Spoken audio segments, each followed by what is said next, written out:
കേരള സർവകലാശാലയിൽ അധികാരപ്പോര് തുടരുന്നു. Registrar അനിൽകുമാറിന്റെ suspension മുൻകാല പ്രാബല്യത്തോടെ റദ്ദാക്കാനുള്ള സിൻഡിക്കേറ്റ് തീരുമാനത്തിനെതിരെ വൈസ് ചാൻസലർ ഗവർണറെ സമീപിക്കും. വിസിക്കെതിരെ ഹൈക്കോടതിയിൽ പോകാനാണ് സിൻഡിക്കേറ്റ് തീരുമാനം. കേരള സർവകലാശാലയിൽ രജിസ്ട്രാറുടെ സസ്പെൻഷനെ ചൊല്ലിയുള്ള തർക്കം ഗുരുതര പ്രശ്നങ്ങളിലേക്ക് നീങ്ങുകയാണ്. അനിൽകുമാറിനെ തിരിച്ചെടുക്കാമെന്ന യോഗത്തിൽ ഭൂരിപക്ഷ അഭിപ്രായം ഉയർന്നിട്ടും സസ്പെൻഷൻ പിൻവലിക്കില്ല എന്ന നിലപാടിൽ ഉറച്ചു നിൽക്കുകയാണ് വിസി.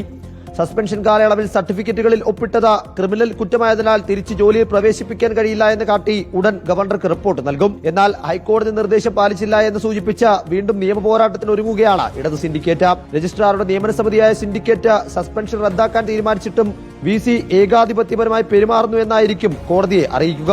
അതേസമയം അധികാര തർക്കം മൂലം സർവകലാശാലയിലെ പല പ്രവർത്തനങ്ങളും താളം തെറ്റിയ നിലയിലാണ്.